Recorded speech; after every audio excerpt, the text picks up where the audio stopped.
Hello नमस्कार दोस्तों, मैं विवेक कुमार आप सभी का स्वागत करता हूं आपके अपने YouTube channel Sambodhi academy for education पर। और आज हम अपनी साइंस की क्लास को कंटिन्यू करने जा रहे हैं, जिसमें हम ऊष्मा के बारे में पढ़ रहे थे। तो आज हम ऊष्मा संचरण का दैनिक जीवन में उपयोग होता है, और ऊष्मा संचरण जो है चालन, संवहन और विकिरण में के द्वारा होता है। तो इन तीनों ही पोजीशन में हम देखेंगे। और आपसे एक रिक्वेस्ट है, जो भी चैनल पर नए हों उसे चैनल को हमारे सब्सक्राइब कर लें और बेल आइकन को ज़रूर दबा लें। और अगर वीडियो पसंद आती है तो लाइक शेयर ज़रूर करें। तो चलिए देखते हैं, जो ऊष्मा संचरण होता है यानी ऊष्मा का चलना, दैनिक जीवन में उसके क्या उपयोग, जैसे चालन प्रक्रिया में इसका उपयोग देखते हैं। तो सबसे पहले इग्लू नामक मकान ऊष्मा का कुचालक होता है। ये इस तरह का डबल लेयर वाला एक बर्फ़ की चादर का मकान होता है, और इसमें बीच में ये खाली रहता है यहाँ से। तो यहाँ से ऊष्मा ना तो बाहर जा सकती, ना बाहर की अंदर आ सकती। तो इसलिए इसमें ठंडे इलाके में बना जाता है, और यहाँ ये सेफ़ होता है। देख लेते हैं हम कैसा होता है। ये देखिए, ये इग्लू नामक मकान है, और ये बर्फ़ की इसमें डबल चादर होती है, और ये पूरा जो है बर्फ़ का बना होता है। और अंदर इसमें आराम से टेम्परेचर जो है बाहर के टेम्परेचर से ज़्यादा टेम्परेचर होता है। तो ये इग्लू बोलते हैं इसको, इग्लू मकान। और दूसरा, धातु के प्याले में चाय पीना कठिन है, जबकि चीनी मिट्टी के प्याले में आसान। क्योंकि धातु का जो प्याला होता है उसमें जो है ऊष्मा का संचरण बहुत तेज़ी के साथ होता है, और चीनी मिट्टी में जो है बहुत ही कम ऊष्मा संचरण होता है। तो इसलिए धातु के प्याले में चाय पीना आसान होता है, जबकि चीनी मिट्टी के प्याले में कठिन, और ये चालन प्रक्रिया से संबंधित है। चलिए संवहन प्रक्रिया के बारे में जानते हैं। संवहन प्रक्रिया में फ्रिज में फ्रीजर का ऊपर होना, फ्रीजर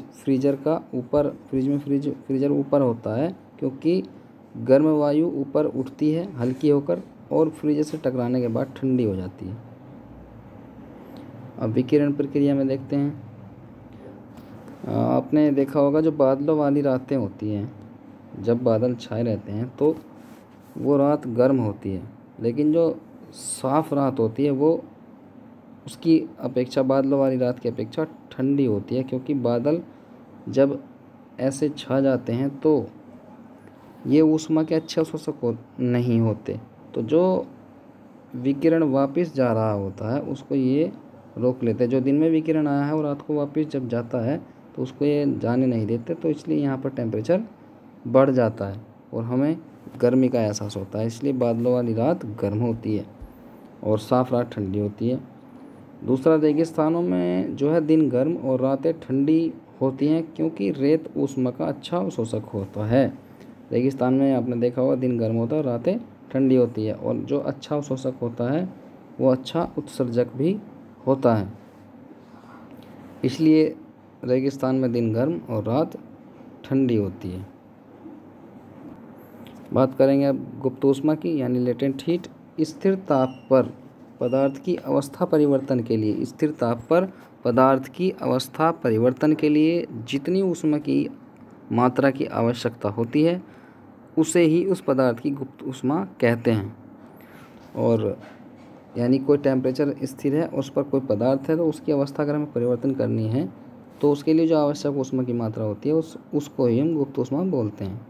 उसका मात्रक होता है जूल प्रति किलोग्राम या कैलोरी प्रति ग्राम।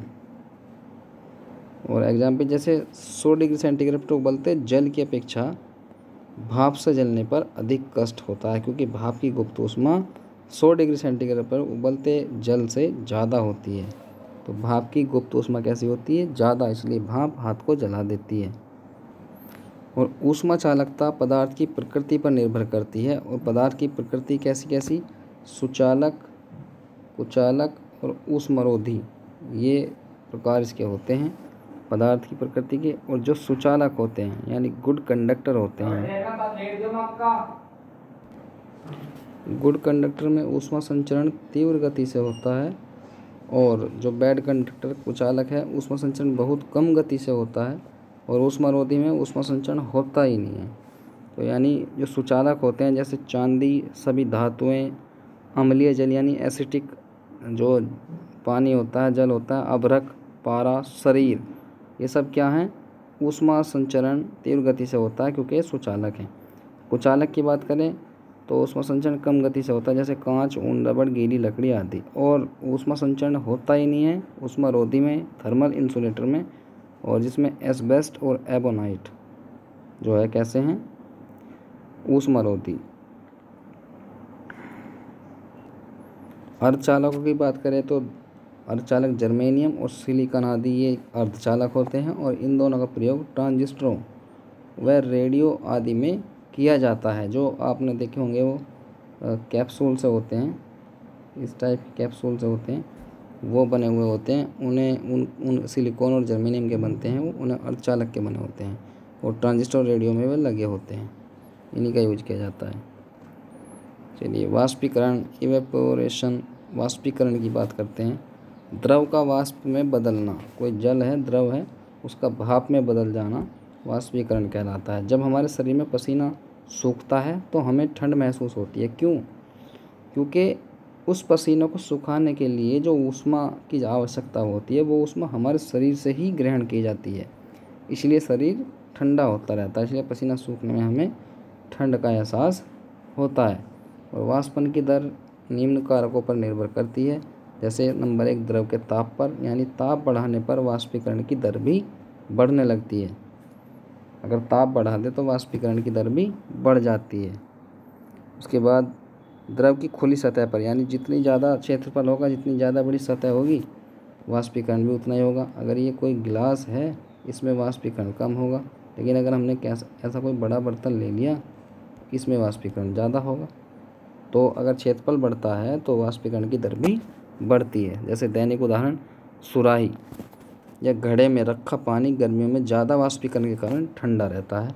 बुखार में शरीर को ठंडे कपड़े से पहुँचने लगते हैं। और उत्सर्जन की बात करें, एमिशन, किसी तल के प्रति एकांक क्षेत्रफल से 1 सेकंड में उत्सर्जित कुल विकिरण ऊर्जा की जो मात्रा होती है उसको हम उत्सर्जन कहते हैं। और इसका मात्रक होता है जूल प्रति मीटर स्क्वायर सेकंड या वाट पर मीटर स्क्वायर। और इसके अनुप्रयोग जो हैं, जैसे काली व खुरदरी सतहें ऊष्मा के अच्छे अवशोषक व उत्सर्जक होती हैं। काली व खुरदरी सतहें ऊष्मा के अच्छे अवशोषक और उत्सर्जक होती हैं, इसलिए सर्दियों में काले व गर्मियों में सफ़ेद कपड़े पहनने की सलाह दी जाती है, क्योंकि सफ़ेद कपड़े रिफ्लेक्ट करते हैं। और जब छतरी का हम यूज करते हैं, छतरी का ऊपर का कपड़ा सफ़ेद और नीचे की ओर काला कपड़ा लगाया जाता है। सर्दियों में ऊष्मा की पूर्ति के लिए अधिक मात्रा में हम खाना खाया जाता है। तो आपने देखा होगा सर्दियों में हम अधिक खाना खाते हैं ऑटोमेटिकली। क्यों? क्योंकि ऊष्मा की पूर्ति वहीं से हम करते हैं। उसके बाद बात करते हैं वातानुकूलन यानी एयर कंडीशनिंग की। शरीर की जो बाहरी परिस्थितियाँ, बाह्य परिस्थितियों को कृत्रिम रूप से निर्धारित और नियंत्रित करने की जो प्रक्रिया है उसे वातानुकूलन या एयर कंडीशनिंग कहते हैं। और मनुष्य के स्वास्थ्य के लिए अनुकूल जलवायु परिस्थितियाँ कुछ इस प्रकार हैं, यहाँ से क्वेश्चन आते जाता है। जैसे टेम्परेचर 23 से 25 डिग्री सेंटीग्रेड के बीच होना चाहिए, ये हमारे शरीर के लिए बिल्कुल नॉर्मल और लाभदायक है। और आपेक्षिक आर्द्रता यानी ह्यूमिडिटी जो है 60 से 65% के आसपास होनी चाहिए। और जो वायु की गति है 0.75 मीटर पर मिनट से लेकर 2.5 मीटर पर मिनट स्पीड जो है वायु की होनी चाहिए, ये बहुत ज़रूरी है, हमें याद रखना। ग्रीन हाउस इफ़ेक्ट क्या है? तो ये बहुत ही चर्चा में रहता है और यहाँ से क्वेश्चन आता ही आता है। तो सूर्य के विकिरण द्वारा आने वाली ऊष्मा का पृथ्वी के वायुमंडल द्वारा अवशोषित की जो दर है, अवशोषण की जो दर है उसका बढ़ जाना, और उस विकिरण का वापस अंतरिक्ष में ना जाना कुछ गैसों के कारण, क्योंकि वे गैस उसे ऑब्जर्व कर लेती हैं और वापस नहीं जाने देती उस विकिरण को, जिससे क्या होता है कि पृथ्वी का तापमान लगातार बढ़ने लगता है। इसे ही हम क्या कहते हैं? हरित गृह प्रभाव, ग्रीन हाउस इफेक्ट बोलते हैं। उसके लिए उत्तरदायी गैसें हैं carbon dioxide, methane, chlorofluorocarbon CFC, nitrous oxide और ओजोन और जलवाष्प आदि। और सर्वाधिक योगदान जलवाष्प का पाया जाता है, उसके बाद कार्बन डाइऑक्साइड, फिर मीथेन, फिर ओजोन, उसके बाद जो है आपकी नाइट्रस ऑक्साइड, CFC और उसके बाद नाइट्रस ऑक्साइड। तो ये ऐसे सीरीज में भी लगवा लेता है। सर्वाधिक जो ग्रीन हाउस इफेक्ट में सर्वाधिक योगदान देने वाली गैसें कौन सी हैं? तो आपको याद रखना है जलवाष्प सबसे ज़्यादा है, उसके बाद कार्बन डाइऑक्साइड है। ज़्यादातर कार्बन डाइऑक्साइड वो देता है, लेकिन आपको जलवाष्प भी ध्यान रखना है। अगर जलवाष्प है तो यही लगाया जाएगा। चलिए, इसके प्रभाव, ग्रीन हाउस इफेक्ट के प्रभाव क्या हैं? जो ध्रुव हैं, पृथ्वी के जो ध्रुव हैं जहाँ पर सूर्य की रोशनी तिरछी पड़ती है और यहाँ बर्फ़ जमा होती है, तो ये बर्फ़ क्या हो रही है, इसकी गर्मी से पिघल जाती है और पिघलने के कारण नदियों में ये बाढ़ लाती है। तो ध्रुवों की बर्फ़ पिघलने के कारण नदियों में बाढ़ आना। समुद्र, और जब नदियों में ज़्यादा पानी आएगा तो वो बहकर कहाँ जाता है? वो यहाँ से बाहर नदियों से तो समुद्र में जाता है। तो समुद्र का क्या हो रहा है? जल स्तर समुद्र का बढ़ने लगा है, और जब ये यहाँ बढ़ जाएगा तो यहाँ तक आएगा तो नुकसान करेगा।